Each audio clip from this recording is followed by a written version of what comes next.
I was 19 and strapped for cash, so I temporarily took a second job working as a waitress at a diner. It was open till 3 a.m. on weeknights and 24 hours on the weekends. On the weekends, it was always a bunch of drunk kids at night that would come after they left the bars. During the week, most people that came late night were people working overnight shifts or just getting off from work. I would do the overnight shifts twice a week. Anything more than that, I probably would have passed out from a lack of sleep. I'd be the only server past 10 o'clock on the weekdays because there wasn't an abundance of customers, especially at the later hours of the night. One night, a larger man came in alone, around like 1 a.m. There was only one other customer in the restaurant at the time, I believe. I seated him. He started talking to me in a flirtatious way right away. It was always the older, unattractive ones that would be the most flirty.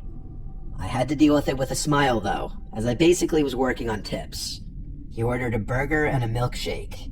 Then he told me his name, Trevor.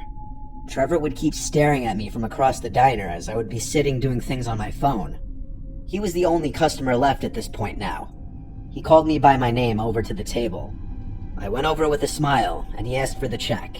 He left after paying, and when I went to collect the tip and clean the table, I noticed along with the $5 tip, he left his number and a winking face on the bill. Gross. I crumpled it up and threw it away. I thought that was the end of Trevor and I's story, but it wasn't. A few nights later, in came Trevor again, super late at night when no one else was in the place. I greeted him and sat him to a table. He actually hit me with a "how's my favorite server doing tonight?" which was odd considering I only served him one time. He again started some conversation with me, and I was way too exhausted for this, but I had to put a smile on my face and entertain it.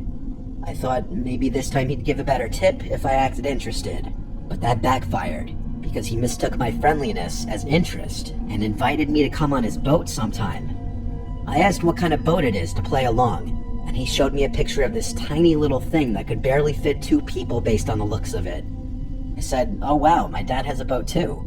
I should have said boyfriend looking back now, but I was trying to get a good tip out of him.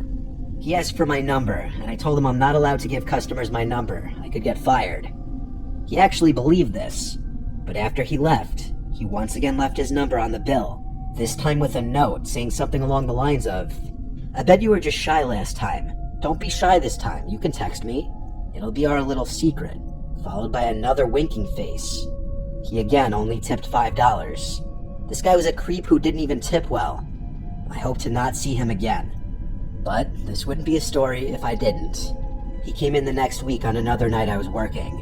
It had to be like 2 a.m., and it seemed like he'd always come in right as the place would become empty.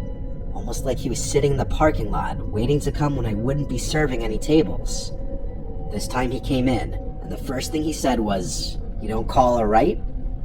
But he didn't say it with a smile, he said it with a serious face. I told him I'm really flattered, but I really can't text customers.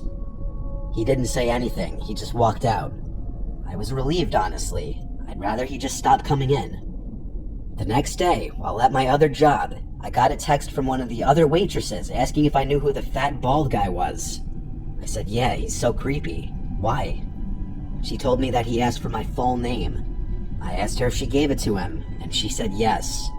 I was honestly really upset, and this made me uncomfortable.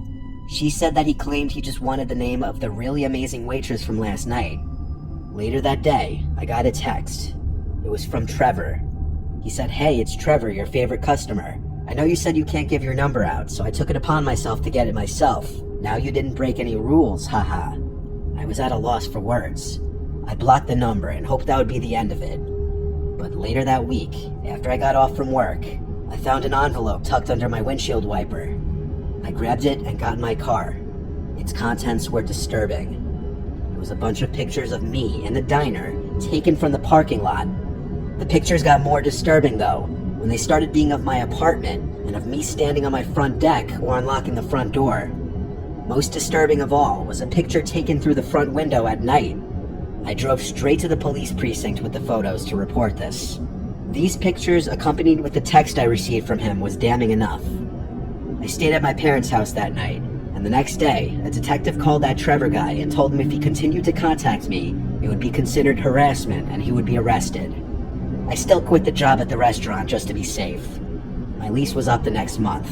so I moved to a new apartment. I didn't want to have any chance of that man finding me again.